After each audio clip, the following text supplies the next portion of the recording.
¿Se escucha? Hola. Ahora sí, ahora sí. No tiene eco. Hola. Que no va a pasar la hora 8 días que quedamos lindos. Quedó grabado ahí. Y ustedes en vez de llorar se pusieron a reírse. Eso está muy bien. Bueno, les animo a que me acompañen a la poderosa palabra del Señor. Hola. Tiene poder para sacar seres humanos del infierno y llevarlos al cielo. Les invito a que me acompañen a Proverbios 24. Libro de Proverbios, capítulo 24. Capítulo 24, versículo 16. ¿Podemos leer, hermanos? Bueno, nueva versión internacional. Si no tiene, entonces escúchela aquí. Nueva versión internacional dice Proverbios 24, 16. ¿Podemos leer, hermanos? ¿No han llegado todavía? Sería muy bueno si tienen sus Biblias que la vayan anotando. Dice la poderosa palabra del Señor. Porque 7 veces podrá caer el justo, pero otras tantas se levantará. Los malvados, en cambio, se hundirán en la desgracia. ¿Qué tal ese texto? Vamos a volverlo a leer todos juntos con ánimo. 1, 2, 3. Porque 7 veces podrá caer el justo, pero otras tantas se levantará. Los malvados, en cambio, se hundirán en la desgracia. Padre, te damos gracias por tu muy santa y poderosa palabra, Señor. Gracias porque ¿qué sería de nosotros, Señor, sin ella? En realidad nosotros creemos, Padre nuestro, que ella tiene poder, que ella, Señor, es el sustento de nuestras almas, de nuestras vidas. Gracias, Señor, por dejárnosla en forma de un libro. Gracias porque como nos has enseñado a través de la historia del cristianismo, la Biblia es Jesucristo escrito. Padre, gracias porque ahora nos disponemos en el poder de tu Espíritu Santo para que nos hables de manera individual y a esta congregación de manera general en esta maravillosa serie que hemos comenzado, Dios. Te pido que nuestros corazones sean avivados, fortalecidos, Señor, en el poder de tu santa palabra. Gracias por estos preliminares que estamos haciendo a propósito de este maravilloso tema. Te bendecimos y te glorificamos en el nombre del Señor Jesucristo y con el poder de tu Espíritu Santo. ¿Y tu Espíritu Santo? Amén, con gozo, con alegría, hermanos, con gozo, con gozo. Si usted no está de acuerdo conmigo, no diga amén. Si está de acuerdo conmigo, dice amén. Me gusta lo que escribió alguien. Alguien dijo, fracaso no es caer. Ahí como decía Proverbios 24, 16. ¿Cómo decía? Porque 7 veces cae el justo, pero el Señor lo levantará. Fracaso no es caer. Fracaso es fracasar cayendo y quedarse allí. Sigue diciendo, la Biblia está repleta de héroes, pero solo un hombre fue perfecto, el Señor Jesús. Todos los demás santos en el registro bíblico cometieron errores, se desviaron, perdieron el camino, vacilaron, fracasaron, se extraviaron y pecaron. Abraham mintió en cuanto a Sara. Noé se emborrachó. Moisés perdió los estribos. Noemí se fue a Moab. David produjo escándalos. Elías se dejó ganar por la depresión. Jonás salió huyendo. Pedro negó a Cristo. Santiago y Juan discutían sobre quién era el mayor. Incluso Pablo admitió, porque lo que hago no lo entiendo, pues no hago lo que quiero, sino lo que aborrezco. Sigue diciendo este hermano, no debemos tolerar el fracaso espiritual en nuestras vidas. No debemos pecar para que la gracia abunde. Como Pablo nos dice en Romanos 6, no digan muchos pequemos para que la gracia abunde. Pero por otro lado, cuando tenemos una caída o un fracaso espiritual, no debemos darnos por vencidos. Incluso cuando nos descarriamos, Dios está allí. Tenemos un Dios misericordioso. Él sabe cómo traernos de regreso y ayudarnos a arrepentirnos y a crecer por la experiencia. Y termina el hermano diciendo, la Biblia dice, si fuéramos infieles, Él permanece fiel. Él no puede negarse a sí mismo. Si usted ha caído, deje que Jesús le ayude a levantarse de nuevo, porque el fracaso no es el final. Hasta allí lo que dice este admirable hermano. Les animo a que veamos esa diapositiva, esa primer diapositiva. Estamos viendo, como la mayoría lo sabe, una serie sobre el avivamiento. Estamos entrando en algunos preliminares para entender lo que significa este maravilloso tema. Dice así: el avivamiento es una actividad soberana de Dios, por medio de la cual Él renueva, envigora a su pueblo individual y o colectivamente, afectando tanto la sinceridad de la creencia como la calidad del comportamiento. Es maravilloso esta frase, este aforismo, digámoslo así, porque realmente el propósito del avivamiento es eso, volvernos a levantar. El creyente constantemente se apaga. Eso lo vimos, no voy a repetir todo lo que hicimos ahora 8 días. Es necesario que nosotros entendamos la calidad de lo que significa ser avivados por el Señor. Ahora 8 días, y les animo a los que no han visto el video que lo vean. Porque como lo dijimos ahora 8 días, mucha gente cree que cuando se habla de avivamiento se está hablando de teología pentecostal. Aquí traigo un reformado. Es uno de los mejores libros que hay en español, que se llama Teología Bíblica del Avivamiento. Entonces, queridos hermanos, es necesario, es imprescindible. Pentecostés fue un avivamiento. La Reforma fue un avivamiento. Latinoamérica nunca hasta la fecha ha vivido un avivamiento. Norteamérica ha tenido varios avivamientos con Moody. Norteamérica, pues ni me digas. Entonces, queridos hermanos, hay algunas características maravillosas de lo que preceden a un avivamiento. Hemos dicho que en el último término es Dios quien trae el avivamiento cuando Dios lo desea. No es que nosotros tengamos que tirarnos al piso, doblarle el brazo al Señor para que Él traiga el avivamiento. No hay ninguna fórmula establecida que traiga el avivamiento. Y es imposible planear un avivamiento. Ahora 8 días me valí mucho del libro de nuestra querida hermana Nancy de Monks, en su libro En Busca de Dios, porque ese libro, ese devocional, este estudio discipular, le animo a las mujeres que lo hagan, las Esther los están haciendo, es un libro esencialmente sobre el avivamiento.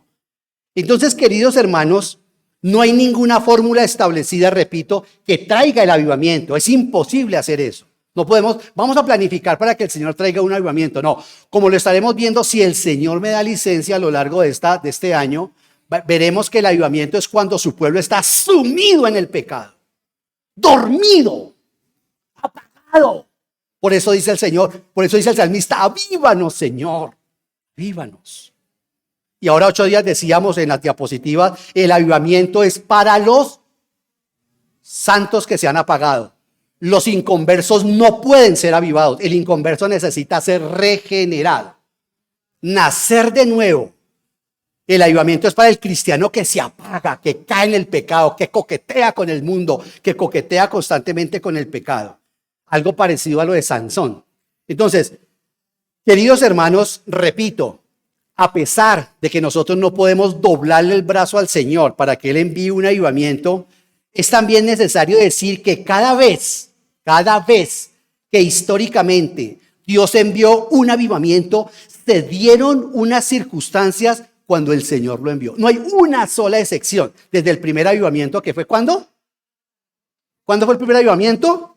Muy bien, Luz Joanes. Pentecostés fue el primer avivamiento. La Reforma, lo acabé de decir también, fue otro avivamiento. El avivamiento es así. Estamos muertos y el Señor manda su espíritu otra vez y se renueva. El último gran avivamiento estuvo con Billy Graham, de hecho. Entonces, queridos hermanos, sí es cierto que Dios envió un avivamiento cuando se dieron, repito, algunas circunstancias concretas. Las Santas Escrituras indican que un conjunto de características precede a un avivamiento que incluyen. Siguiente diapositiva, por favor. Siguiente diapositiva. Ahí está. Las Santas Escrituras nos dicen que hay unas características que incluyen el avivamiento colectivo, como lo decíamos esta mañana en nuestra reunión de oración. El avivamiento puede ser colectivo, de una iglesia, o individual. Ayer el Señor me confrontaba y me decía en una semana que he tenido muchísimos problemas: ¿qué está haciendo Musú por Colombia?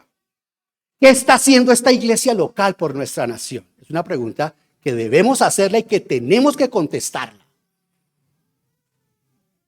Y el avivamiento generalmente se ha dado dentro de contextos de personas supremamente humildes, gente que solamente estaba orando. Entonces, las Santas Escrituras, querida iglesia, indican eso, que hay unas características, valga la redundancia, que preceden a los avivamientos. Una, la oración, y no es que queramos, fue más bien diosidencia que estuviéramos ahora 15 días orando en el grupo de oración y de pronto surgió en el corazón de algunos de nosotros abrir una reunión de oración el domingo, pero no quisimos, así a propósito que se están abriendo una serie de avivamientos. No, empezamos a darnos cuenta que diosidencia, Dios está actuando.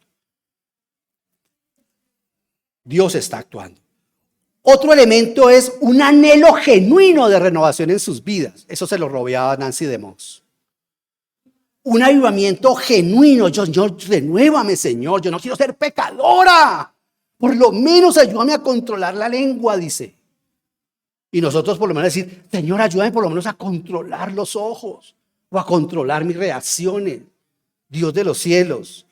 El tercero, un arrepentimiento. El avivamiento produce un arrepentimiento genuino. Veremos qué es eso. Otro, humildad. Mucha humildad. Por eso el Señor generalmente escoge, como lo estaremos viendo, momentos de esas características. Y obediencia. Esas, digamos, son las características que siempre se han dado desde Pentecostés. ¿Cómo llegó el avivamiento de los judíos? Pues después de esa paliza, ¿no? Que el Señor le dio a Judá cuando el Señor dijo, dígale a Judá, le dijo a Abacú, dígale a Judá que aquí tengo el garrote. Se llama Babilonia. Te voy a dar una garrotera. Ese Dios, Papá Noel, cuidado con ese Dios. Vamos a mirar eso. Entonces, oración, veamos las dos primeras. Oración, ¿cierto? Dijimos oración. ¿Qué más? Un anhelo genuino de renovación. ¿Qué más? Arrepentimiento. Veremos qué es el arrepentimiento. El arrepentimiento no es decir, Señor, me arrepiento. No, arrepentimiento. Cuarto, lo que es la humildad, la verdadera humildad. Humildad no es pensar demasiado bajo de mí. Eso no es humildad. Humildad es no pensar en mí. Empezando por eso. Gente que cree que humildad, no, es que entre más pobres seamos más humildes. Mire, hermano, hermana. No hay gente más orgullosa que el pobre. El que no tiene dinero sí que es orgulloso. Y uno cree que eso es potestad de los ricos, de los potentados, de los profesionales. No, incluso de la gente que tiene desde un contexto social menos recursos, son la gente más orgullosa. ¿Yo hacer eso? Dame Dios. Humildad y obediencia. Ay, Señor, necesito yo tanta obediencia. Yo necesito todo. Y una vez les digo, estoy parado aquí no porque yo lo haga, porque lo quiero hacer con usted. Esta mañana orábamos con Camilo. Ahí nos cayeron 2 hermanas más a acompañarnos en nuestro tiempo de oración. Fue maravilloso esta mañana. Fue muy maravilloso. Entonces veamos el primer oración. Vamos a ver que no voy a hacer toda una teología de la oración. Simplemente vamos a tener unos pensamientos para animarnos y yo motivarles a ustedes a que estemos orando, abriendo el corazón, entender un poco lo que es la oración, entender un poco mejor lo que es la oración. Entonces vayamos a Hechos 1:14 para que veamos este maravilloso ejemplo. Hechos 1, ¿qué? Dice la poderosa palabra del Señor. Todos en un mismo espíritu se dedicaban a la oración, junto con las mujeres y con los hermanos de Jesús y su madre María. Queridos hermanos, es maravilloso. Vea lo que antecedió antes del avivamiento que va a ocurrir en Pentecostés. Fue, queridos hermanos, la incesante espera en oración, lo que vemos que precedió o que va a preceder al derramamiento del Espíritu Santo en ese primer gran avivamiento que conocemos como Pentecostés. Porque ¿qué es el avivamiento? Si usted recordará lo que yo enseñé ahora 8 días, que el Espíritu Santo vuelve a tomarnos, vuelve a renovarnos. Dice el salmista David, tú envías tu Espíritu y renuevas la tierra. No olvide que todo esto es hecho por medio del Espíritu. Y dijo Jesús, o dijo Dios el Padre, el agente creador Jesús, el Espíritu Santo, el poder de Dios. estaban estos hermanos, estos apóstoles, bueno, en realidad eran 120, estaban obedeciendo el último mandamiento que el Señor Jesucristo dio a sus discípulos antes de ascender al cielo. Y en obediencia a este mandamiento, todos en un mismo espíritu, me gusta como lo dice Reina Valera, unánimes, dice, unánimes, estaban en un mismo espíritu, se dedicaban a la oración, dice, ¿con quién? Junto con las mujeres. Por favor, saquemos de aquí esa teología que dice que las mujeres no pueden orar en el culto. Por favor, hermano. Ayúdennos a sacar esa teología terrible, hermano. Entonces dice, se dedicaban a la oración junto con las mujeres. Y vemos que en su debido tiempo llegó la bendición de Pentecostés con toda su plenitud. Y fue grande ese derramamiento hasta el día de hoy. Hasta ese derramamiento, hasta el día de hoy se ven las repercusiones. Seguimos hablando de ese primer momento. Porque fue el descenso del Espíritu Santo. El Espíritu Santo no moraba en los creyentes. A partir de ese momento, la tercera persona, ¿qué pensarán los pentecostales unidos de Colombia? Que creen que el Espíritu Santo es Jesús en otra modalidad. El Espíritu Santo descendió y tomó posesión de su naos. Tomó posesión de su templo.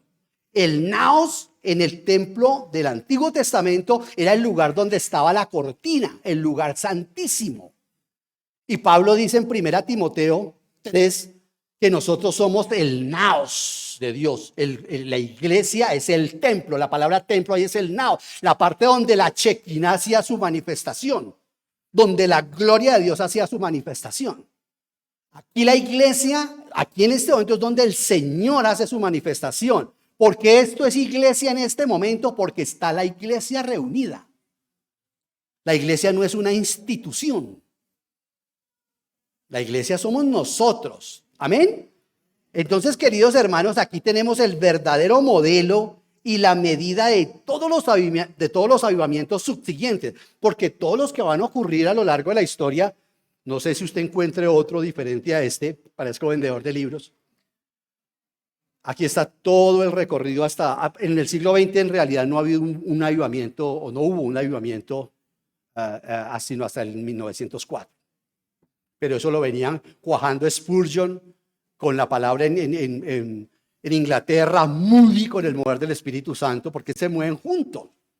Es que el problema de las iglesias fundamentalistas es que sacan al Espíritu Santo de la iglesia. El problema de la teología fundamentalista, fatalista, es que sacan al Espíritu Santo de la iglesia y colocan la palabra del Señor, y eso es un error sin Espíritu Santo. Es Espíritu Santo y Biblia. Biblia y Espíritu Santo. No Espíritu Santo solo, no, porque podemos ser engañados por nuestras emociones. Y Biblia sola tampoco, porque llegamos a la sequedad, a la aridez, a la doctrina. Aquí lo que me importa es cómo se llega al cielo. Así acabemos con mis hijos, con mi familia, con todas las personas. No me importa. Porque la doctrina mal llevada nos vuelve fanáticos. Fundamentalistas se llama. Entonces, queridos hermanos, debemos ser, como orábamos esta mañana, Señor, revélanos su tomo de teología para este tiempo. Entonces, queridos hermanos, si me estoy haciendo entender bien, y espero que con la ayuda del Espíritu Santo lo esté haciendo, Él vino, Él es Dios. De las tres personas es el Dios menos conocido. Él es el que produce el avivamiento.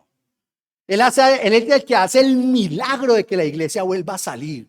Él es el que hizo que 4 generaciones desde Pablo, ese movimiento tan maravilloso, tuviese tanta potencia y tanta fuerza.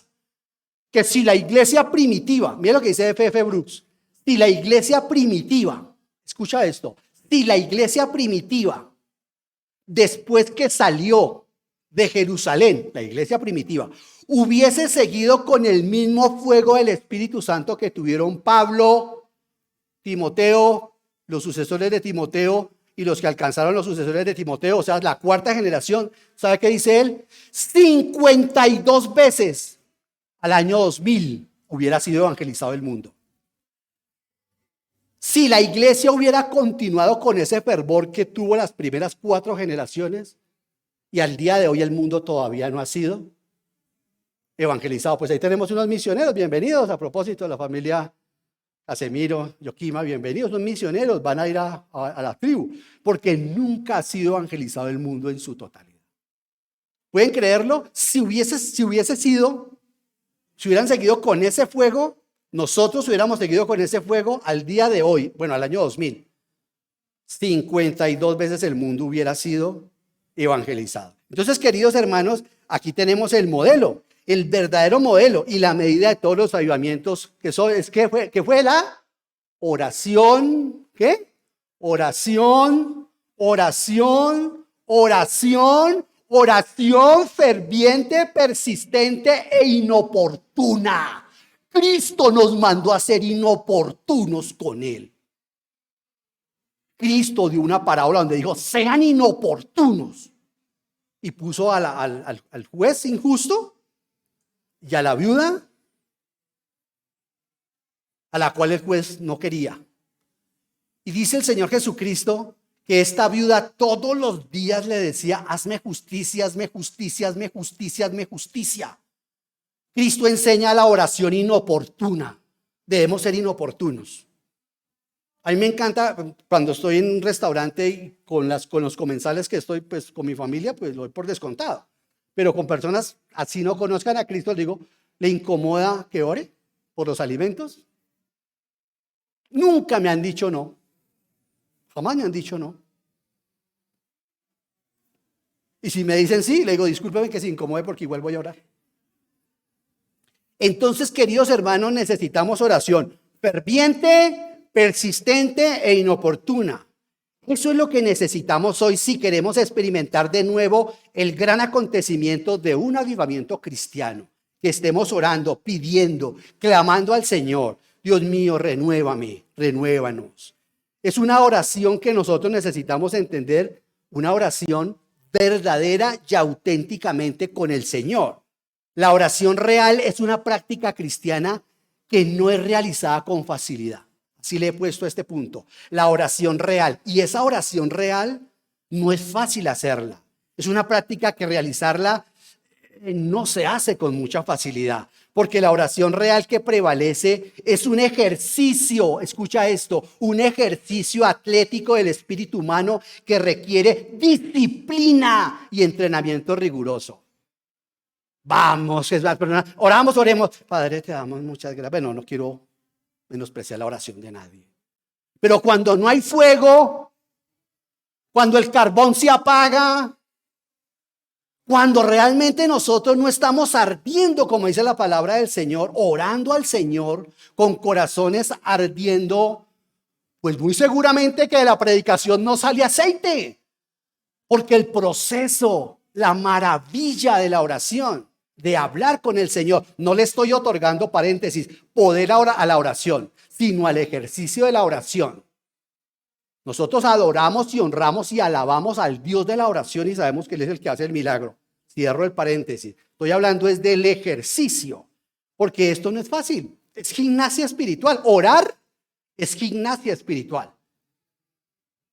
Hermano, usted me deja dar una enseñanza. Hermano, a mí me gustaría escucharle más bien cómo ora. ¿Cómo ora usted?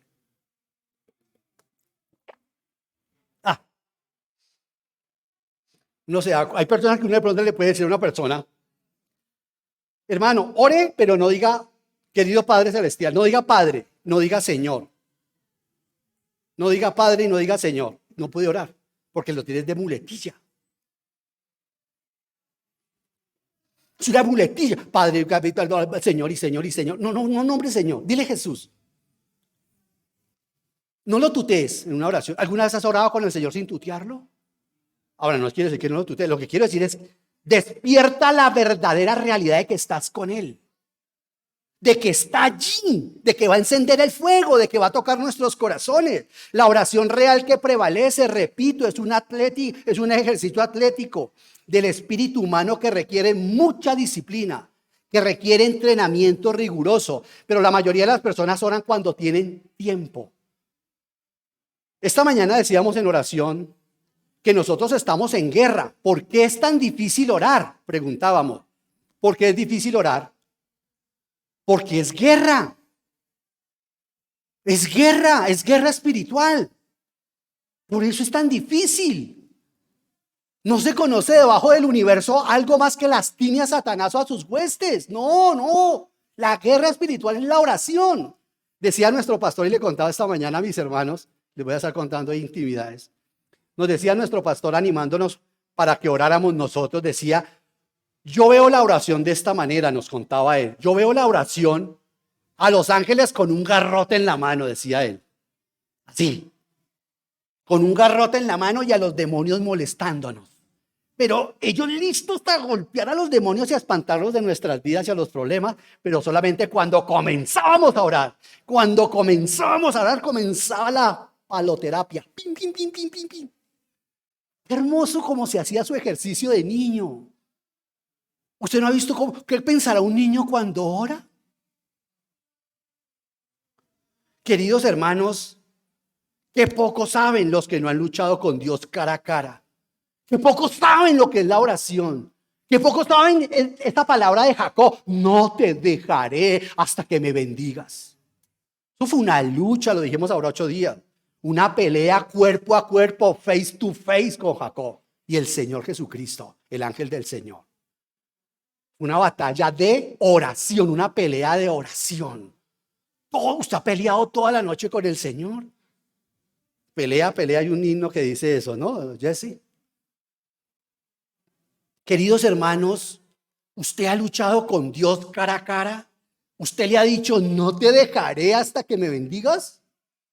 No, Señor, hasta que resucite mi hija, hasta que resucite mi hijo. Hasta que me mates esto en el pecho, en el corazón, en mi vida. ¿Usted ha hecho una vigilia? ¿Hemos hecho una vigilia, queridos hermanos? Esta mañana decíamos, Dios mío, ¿cómo puede ser posible que no hayamos tenido un tiempo de oración los domingos? Si es que la iglesia se reúne el domingo es para orar. Decía el pastor Moody, uno de los hombres por los que vino el avivamiento, un zapatero. Zapatero era Moody. Él fue a presentarse a un instituto bíblico para formarse en un instituto bíblico y no tenía los requisitos personales y le dijeron, qué pena, no ha terminado usted el bachillerato, él sabía nomás leer y escribir. Ojalá se les grabara ese nombre, D.L. Moody. Alguien tremendo que el Señor usó. Un pequeño paréntesis de Moody. En alguna ocasión se estaba haciendo una campaña en los Estados Unidos sobre Moody, sobre evangelismo. Y la iglesia hizo un esfuerzo por invitar al pastor Moody a que fuera el que predicara. Y todos haciendo, lápiz, echando lápiz, mirando finanzas, lo traemos, lo logramos traer. Finalmente, como que estaba luchando mucho la iglesia y las finanzas no se estaban dando. Y un hermano dijo, pero es que ustedes, bueno, si no podemos traer a Moody, pues no lo traemos. Y el otro dijo, no, pues está bien. Y el otro dijo, sí, porque es que ustedes hablan de Moody como si Moody controlara al Espíritu Santo. ¿Sabe qué contestaron? Dijo, no, el Espíritu Santo controla a Moody. Esto no es cuánta Biblia sabe, cuánta Biblia sabemos. Esto es cuánto le permitimos al Espíritu Santo manejar de nosotros. Queridos hermanos, y decía Moody que la oración en el cristiano debe ser como el aire que se respira, que se hace casi que de manera involuntaria. Ahora que tuve COVID, y los que tuvimos COVID, y ahora que tenemos gripa muchos, sabemos que sí, como que uno toma, ¿cierto? Por fin, concienciación de lo que uno tiene que estar respirando, pero mientras tanto, uno no se da cuenta. Y decía Moody que la oración en el cristiano debe ser así, como el aire que respira.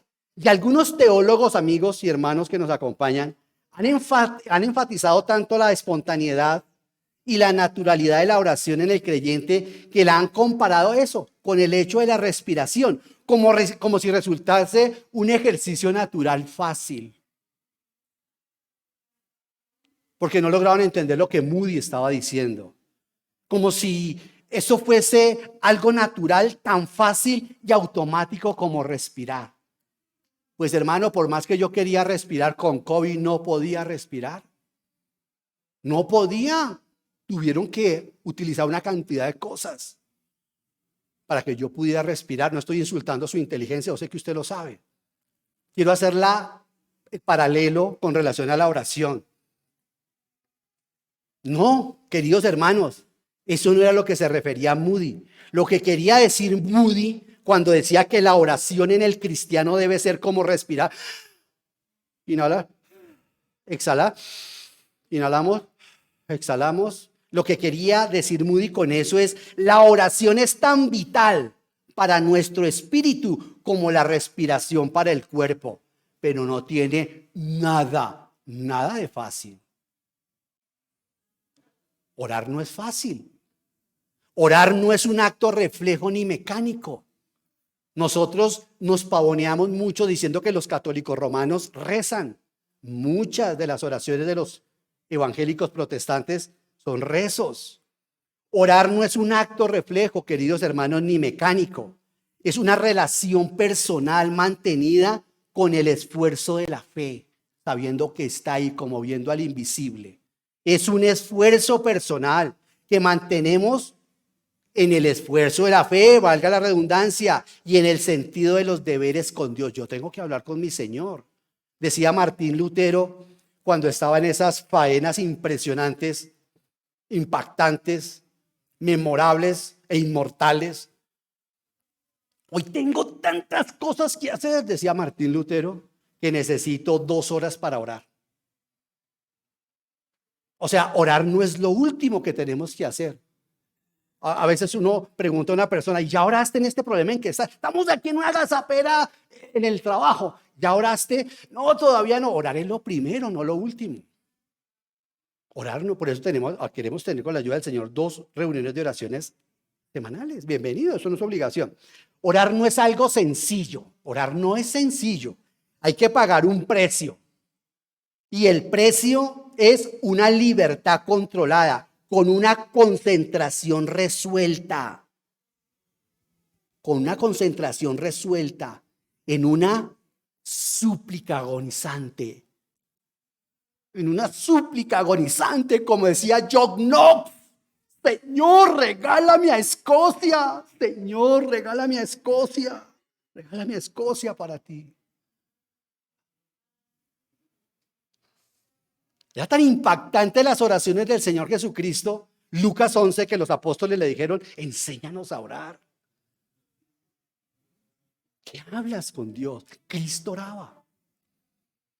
Hermanos queridos, orar no es algo sencillo. No es sencillo. Orar es guerra. Por favor, métase eso en la cabeza. Por eso es que en Efesios 6, cuando se está hablando de la armadura del cristiano, bueno, la armadura de Dios que se la da al cristiano, porque no es la armadura del cristiano. Hablamos así, ¿no? Equivocadamente. La armadura del cristiano. Y por eso cuando alguien tiene la armadura del cristiano, Satanás lo bate. La armadura del cristiano no sirve para nada, es la armadura de Dios. Eso sí es diferente.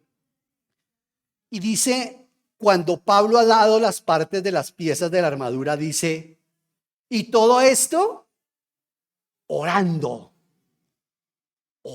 en el poder del Espíritu. Efesios 6, ¿la tienen ahí? No, tranquilo, ahí saben, no lo muevan. En Efesios 6 dice: orando en todo tiempo. ¿Sabe por qué termina Efesios? ¿Cuántos de ustedes saben lo que estoy hablando o vamos allá? Efesios 6. ¿Saben lo que estamos hablando o vamos allá? ¿Saben lo que estamos hablando? Listo. La armadura del Espíritu. Vean, oren en el Espíritu en todo momento. Con peticiones y ruegos, manténganse alerta y perseveren en oración por todos los creyentes. Me lo sé en Reina Valera. Entonces acá está nueva versión. ¿Sabe usted por qué esta no es parte de la armadura? ¿Nunca te has preguntado? Así cierra Pablo la armadura. ¿Por qué? ¿Qué está haciendo el guerrero?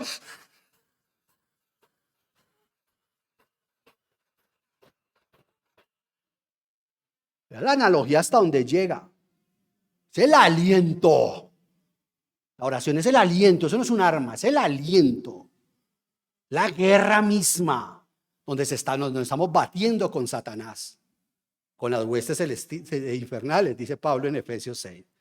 Entonces, y claro, si por ejemplo uno, Padre, le agradezco por esos alimentos que me está dando, Señor. Gracias por proveer, Señor, los alimentos.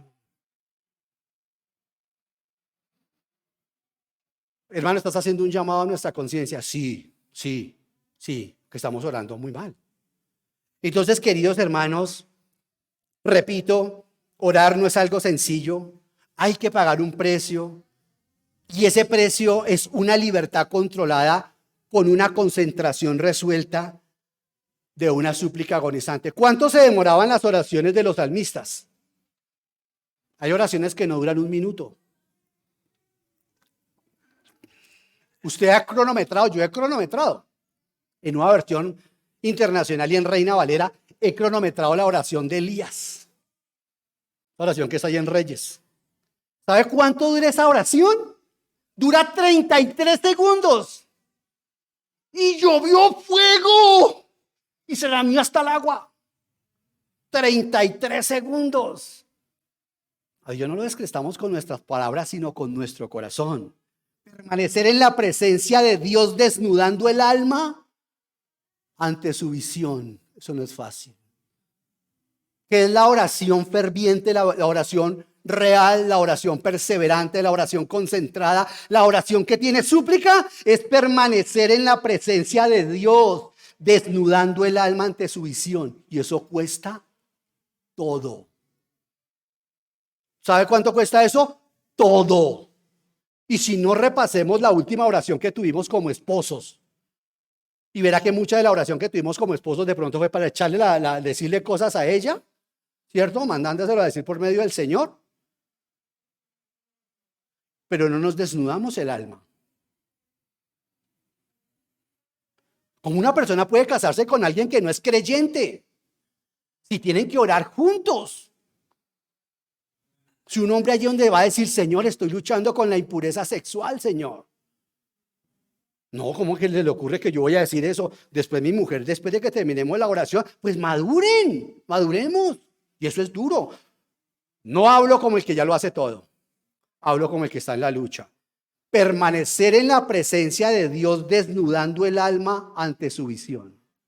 Eso es orar. Eso desnudarnos delante del Señor tampoco es fácil. La oración, hay oración que no es con integridad. Realmente no hablamos al Señor de las cosas que realmente estamos necesitando. Señor, tengo odio. Señor, a mí me gusta esa mujer. Yo sé que es casada, yo soy casado, Señor. No sé por qué está ocurriendo este sentimiento. Dios mío, ayúdame. Señor, no sé por qué tengo envidia. Pues porque soy pecado. Señor, ayúdame. Señor, tengo otra vez deseos de ver pornografía, tengo deseos de tomar droga, alcohol, Señor. No quiero volver a la iglesia, estoy cansado, Dios mío. Igual Él lo sabe, Él lo que busca es que seamos honestos. Señor, a mí me parece que tú le das más cosas a otra persona. En esta semana yo le decía, y lo hago públicamente, Señor, me doy cuenta que hay gente que peca y tú no la disciplinas como a mí. Se los confieso.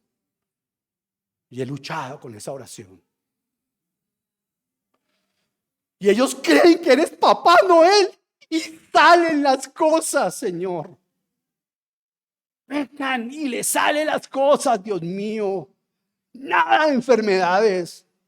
Nada de desprecio de los hermanos en la iglesia. Nada de desorientación con la familia. Todo le sale bien, Señor. Es maravilloso la vida de esos hermanos. Estoy hablando de impíos. Señor, si ellos tienen la teología correcta, Señor, escribe mi teología. Esta mañana se lo confesaba al Señor delante de Camilo. Señor, vuelva y escribe mi teología en mi corazón. Estoy dispuesto a hacerla. Realmente la teología que yo tengo es equivocada y la de ellos es la correcta. Queridos hermanos, desnudar el alma así, pedazo a pedazo, delante del Señor, eso cuesta todo. Eso no es fácil. Eso no es sencillo. Y estando desnudos delante del Señor, ¿qué orar? Cuando estamos desnudos, ahí, porque yo digo, Señor, no voy a llegar con como llegó Adán y Eva cuando el Señor los invitó a orar. ¿Recuerdan ustedes? Allá en Génesis 3, llega el Señor, los invita a orar, los llama porque no han orado. Adán, Eva, no han hecho devocional hoy. Adán. Ya Dios sabía lo que había ocurrido. ¿Y cómo se presentan ellos? Como usted y como yo, con oraciones prefabricadas. Con cosas que sabemos que Él ya sabe, que le tenemos roto el corazón, pero tratamos de gambetearlo. elaboramos algo muy filosófico y muy justificativo. Por eso nos apagamos. Por eso no convencemos con el evangelio a nadie. Porque no golpeamos nuestras oraciones todos los días, no martillamos, no estamos golpeando, no estamos siendo inoportunos. Hermanos, tenemos que afrontar cuando estemos en oración las realidades espirituales con el Señor. Y eso significa confrontarnos a nosotros mismos en nuestra verdadera condición, cómo estoy. Señor, yo no tengo la culpa de que ella sea casada. No se ha resuelto ese tema. Pero Señor, yo de todas maneras empezamos a tener vida íntima. Señor, de todas maneras, le da miedo decirle al Señor esas cosas porque temen que el Señor le diga, yo arreglo eso, pero a mi manera. Yo lo arreglo, pero a mi manera. Cuando estemos en oración desnudándonos delante del Señor, cuestionemos nuestras creencias. Por eso les hice esa intimidad. Por eso les he contado esta cuita. Ayúdenme a sostenerme en esta cuita. Gracias por sostenerme en esta cuita. Señor, ¿estoy en la creencia correcta? ¿Es lo que creo? La manera como estamos haciendo las cosas en nuestra vida personal e individual, ¿es la correcta? Es preguntarle eso al Señor. Entonces, ¿qué tenemos que hacer? Confrontarnos a nosotros mismos en nuestra verdadera condición. Segundo, enfrentarse con la naturaleza de Dios. ¿Me permite la siguiente diapositiva? Gracias. Este es un hombre que les animo que todo lo que caiga en las manos de ese hombre lo lean. Miren lo que dice este maestro impresionante, Juan Carlos Wright. Dice, cuidado con hacerte un Dios propio. Un Dios lleno de misericordia, pero no justo. Un Dios lleno de amor, pero no santo. Un Dios que tiene un cielo para todos, pero el infierno para nadie. Tal Dios es un ídolo tuyo. No es el Dios de la Biblia. Impresionante. Cuidado con hacerte un Dios propio. Recuerdo cuando estaba escribiendo esto, recordé el estribillo de la canción de Santiago Benavides. Me encanta esa canción de Santiago Benavides que dice, a mí me cae muy bien Papá Noel, pero nos está alejando de la historia de Belén. Qué buena puya, dice él allí. A mí me cae muy bien Papá Noel. Peligroso cuando empezamos a pensar que Dios es como Papá Noel, un viejo barbudo, más gordo que yo, con la barba hasta las... Eso es idolatría. Y tienes que pedirle perdón al Señor si así has pensado de Dios. Si llegas a tener una idea así de Dios, pídele perdón. Dios no es así. Acaba de salir un libro muy bueno que se llama Nuevas Evidencias Científicas de la Existencia de Dios. No es un libro religioso, es un libro científico. Queridos hermanos, peligroso cuando pensamos que Dios es como Papá Noel. Solo amor, pero ¿el amor qué? El amor es verdadero, el amor es íntegro. El amor lo espera, el amor lo cree, el amor es paciente. Porque si usted me dice Dios es amor, como lo dice Primera de Juan, amén, le digo, pero amor agapao, no amor sentimental, ni sensual, ni emocional solamente. Sí, Él nos dio las emociones, sí, Él nos dio la sexualidad, todas esas cosas son ciertas. Pero cuando se dice que Dios es amor, es aquel que está siempre dispuesto a decir, creo en la oración que me estás haciendo. Te recibo, te acepto otra vez. Tercero, enfrentarse a la verdadera naturaleza de nuestro pecado. En oración debemos decir eso. Señor, hay algo que me está atomizando, me parece a mí. Ya como que no me siento muy pecador. Ya como que me siento buenito. Ya como que soy muy bueno. Y en la iglesia, en la iglesia tengo el ojo fijo con los hermanos que caen, que no vuelven a la iglesia. Se me ha olvidado que soy un mendigo, Señor, mendigando también tu pan. Y me he constituido en el fiscal de mis hermanos en la iglesia. ¿Sabe qué ocurre eso? Te has olvidado de la naturaleza del pecado, de tu y de mi pecado, de nuestro pecado. Por eso los hombres y especialmente los líderes no son probados con base en los dones espirituales, sino con base en el fruto espiritual. Porque el fruto, Cristo dice, así se prueban los maestros y es infalsificable. Y yo el primero, no tengo todos los frutos desarrollados, sigo en esa lucha. Veíamos la vez pasada cómo José tenía el fruto del Espíritu Santo, el fruto del perdón. Ahora 8 días, perdón, cuando logró la forma como perdonó a sus hermanos. Es necesario recordar las palabras del teólogo suizo Karl Barth, el Albert Einstein de la teología del siglo XX, sí, de la neortodoxia. Algunas cosas usted no puede estar, o usted puede estar o no estar de acuerdo con él en muchas cosas. Se le llamaban el Albert Einstein de la teología del siglo XX, un verdadero monstruo en teología. Le preguntaron que tratara de decir en palabras sencillas lo que significaba para él la propuesta de Jesucristo. Y dijo, en palabras sencillas, Jesucristo se ha vuelto un manoseadero de la gente. Se ha vuelto mi my friend. Mira Dios por qué levanta a Karl Barth. Se levantó el papi, mi papi. No, dijo él, no. Cristo es el absolutamente otro que no comparte su otridad con nadie. De eso se valió después de Stephen Hawking para hablar de la singularidad del universo. Dios es la singularidad. Jesucristo es la singularidad. Es el absolutamente otro. Pienses tú en algo y él es totalmente diferente. Entonces, como se había vuelto como tan manoseado, una gracia barata, él lo colocó en su sitio, queridos hermanos. El pueblo de Dios, queridos, debe anhelar una renovación espiritual. Entonces, hablé la primera parte de la oración y voy a terminar hablando la segunda parte de la renovación. El pueblo de Dios debe anhelar, como pueblo, querida iglesia, debemos anhelar una renovación en nuestras vidas. Les invito a que me acompañen a Salmo 80, versículo 18-19. Miren lo que dice el salmista. Si tiene su Biblia, vaya a ella, anótela, ráyela. Cuando su Biblia está rayada, decía mi profesor de evangelismo, cuando tu Biblia está rayada, tu corazón está limpio, decía él. Nosotros, Salmo 80, 18, nosotros no nos apartaremos de ti. Reavívanos e invocaremos tu nombre. Restáuranos, Señor, Dios Todopoderoso. Haz resplandecer tu rostro sobre nosotros y sálvanos. ¿Cuánto hace que no oramos así? Mira esta súplica por la restauración. Es una súplica por la restauración. Querida iglesia, en este salmo, el Salmo 80, es un salmo de intersección.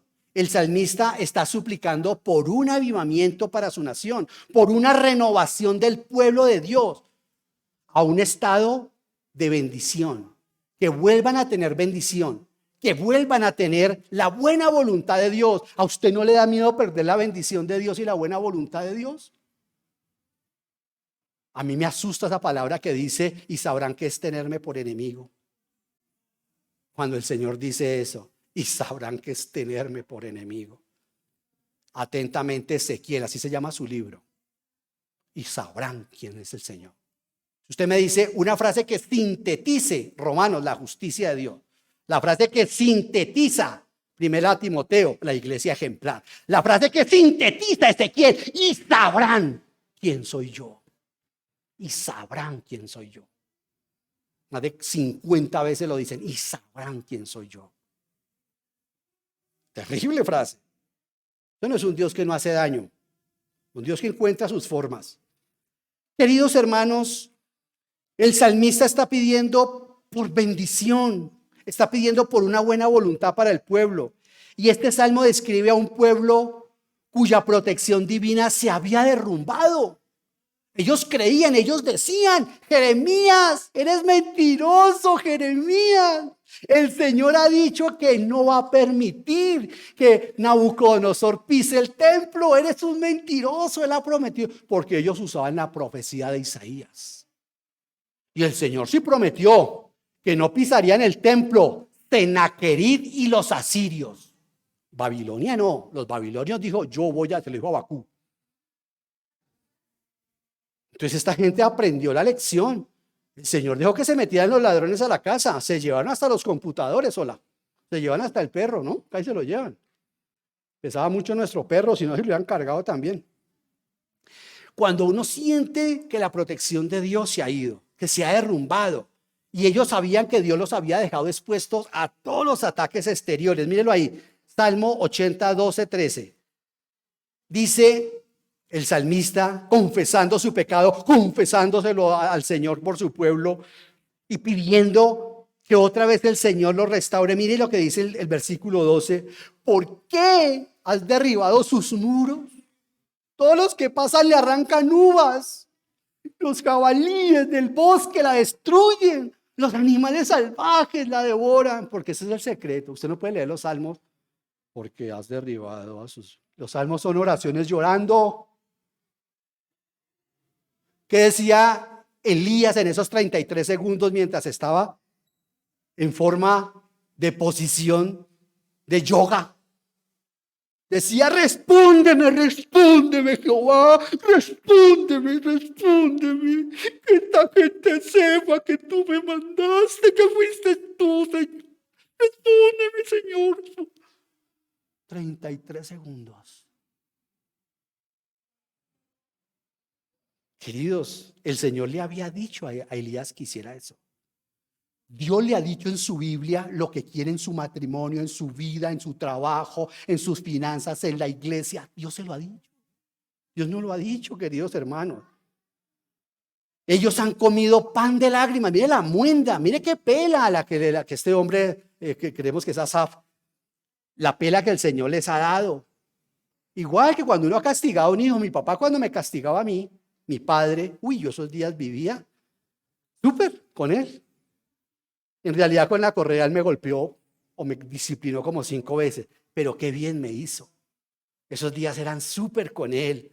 Aquí él está diciéndole lo mismo, papito, hemos aprendido la lección. Mire lo que dice el versículo 5 y 6.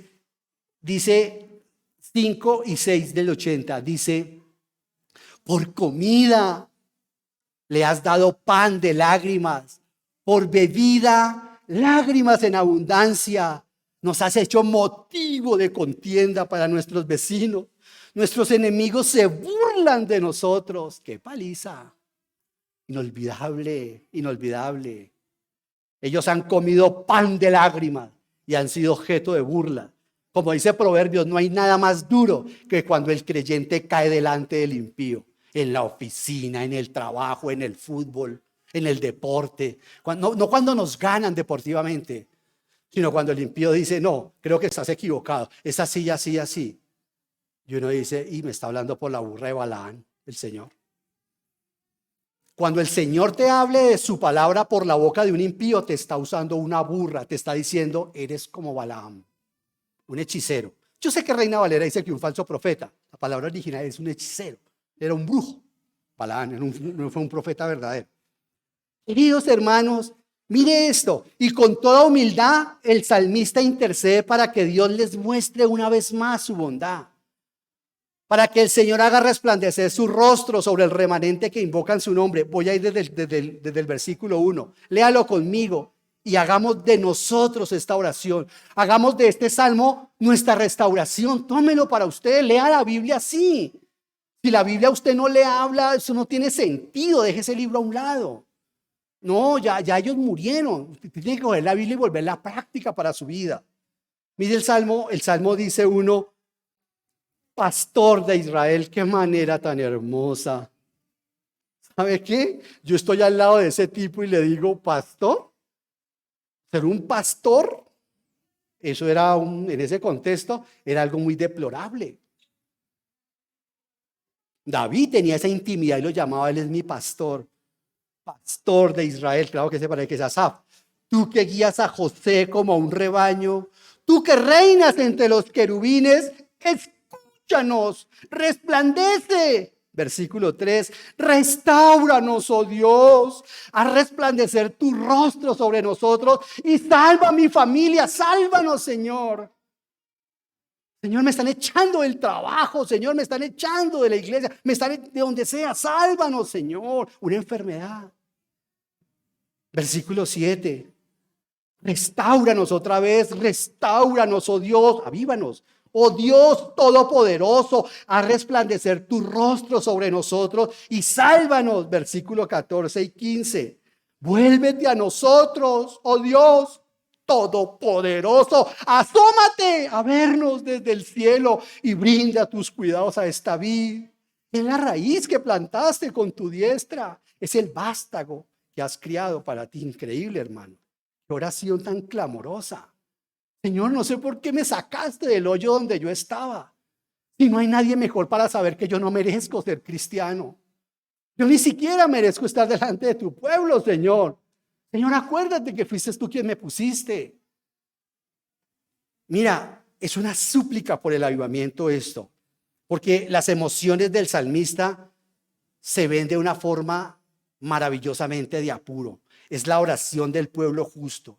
Queridos hermanos, supliquemos nosotros por un avivamiento así, porque este salmo se dirige a todos nosotros los creyentes de manera individual y de manera colectiva, que no muramos sin experimentar un avivamiento que estamos pidiendo desde hace más de 60 años o 70 años. El siglo XXI no ha experimentado un avivamiento. Yo no sé qué es eso. Yo lo único que sé es que los avivamientos demuestran que Dios está vivo. Latinoamérica no ha tenido un avivamiento. El poder y la justicia de Dios, como promete en su palabra, yo no lo he visto en Latinoamérica todavía. Y aquí en Latinoamérica sí que adolecemos de doctrina buena, hermano. Nosotros debemos pedir como ellos que Dios nos reavive, nos renueve con su poder, nos quite los ojos de donde los estamos poniendo mal y volvamos a ponerlos en la cruz y volvamos a ponerlos en su palabra. Hermano, hermana, ¿usted no ha pasado por tiempos de esterilidad? ¿O no está pasando por un valle de esterilidad?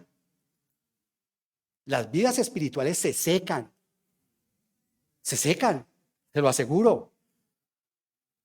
Nosotros por eso necesitamos pedirle al Señor que nos avive, que ponga su Espíritu Santo, su aceite en nuestro corazón como una lámpara, que lo avive, como decía el salmista, que nosotros podamos realmente forzar, como dice el Señor Jesucristo, la entrada de muchos al reino. Pero muchos forzamos la no entrada de muchos al reino. Y cuando Cristo dice, fuérzalos a entrar, es eso. Con gozo, con fuego. El avivamiento no puede abrirse o no puede cerrarse como una llave de agua.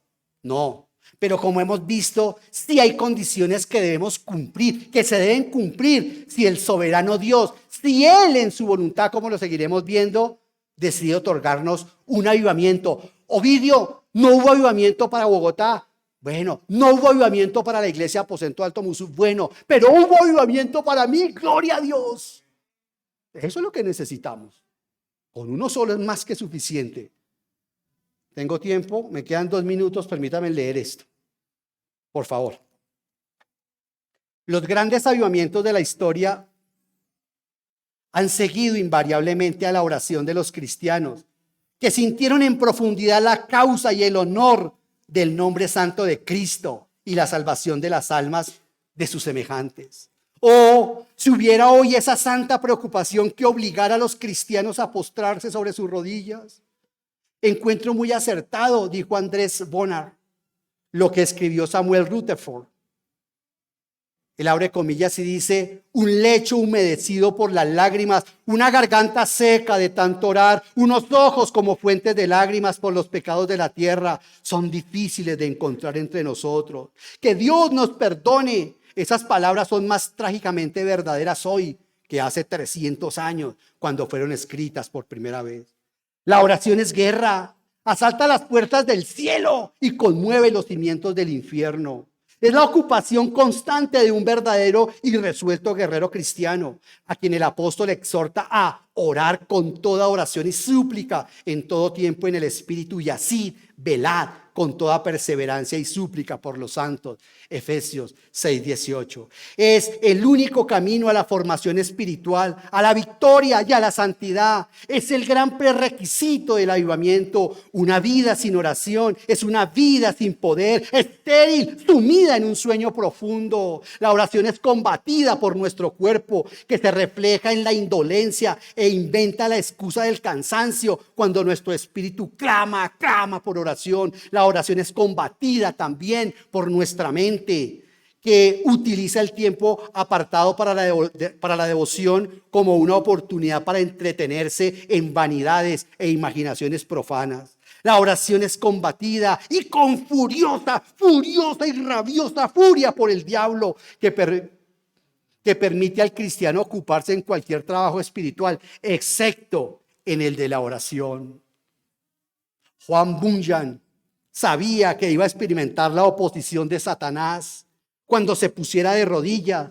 Por eso él dijo: en oración he sido grandemente atormentado. Algunas veces pensé que iba a ver al diablo, mas todavía pienso que lo he sentido detrás de mí, tirándome de la ropa. Él estuvo continuamente conmigo todo el tiempo de mi oración para agotarme, para meterme prisa, para decirme que ya había orado bastante y así no continuar. Luego Bunyan enfatiza: cuando por causa de pensamientos errantes en el tiempo de este deber me he esforzado en centrar mi mente y fijarla en Dios, entonces una gran fuerza, el tentador, ha hecho todo lo posible para distraerme, para confundirme y para apartar mi mente hacia otras cosas. Queridos hermanos, la oración lo es todo en la vida cristiana.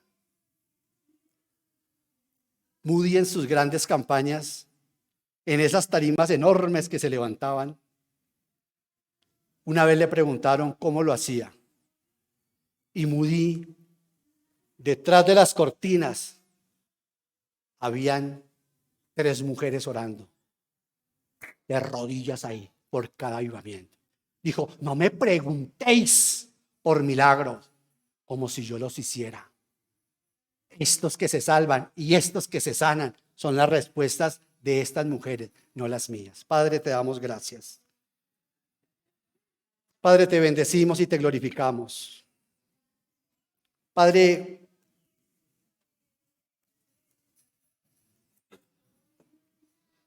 ¿quién pudiera tener palabras de tu diccionario?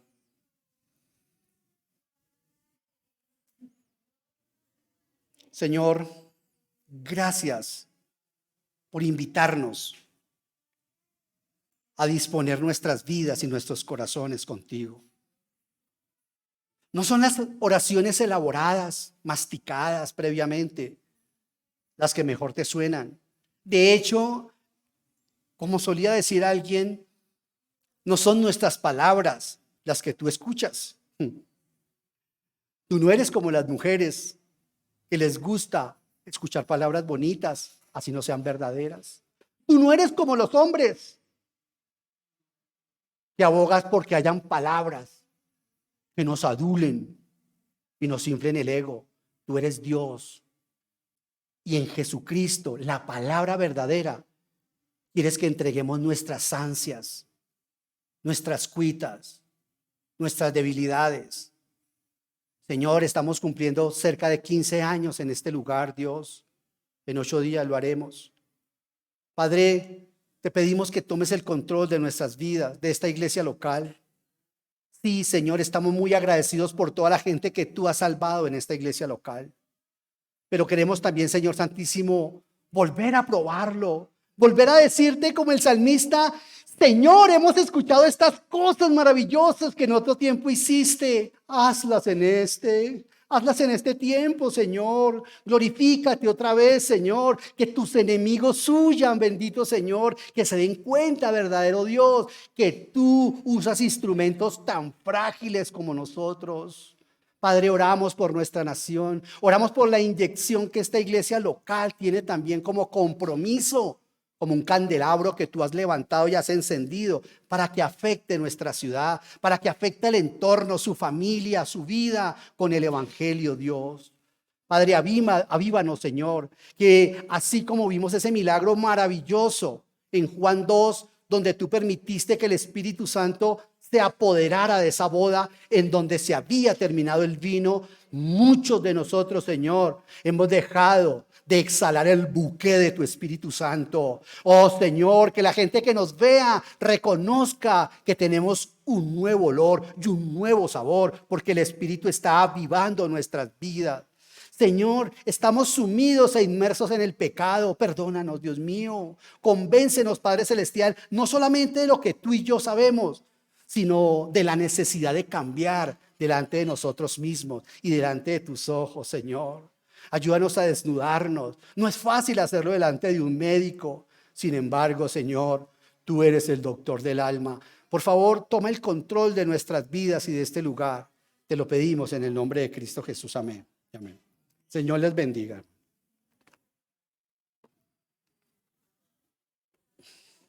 Me llevo mi libro. No hice aquí ayer.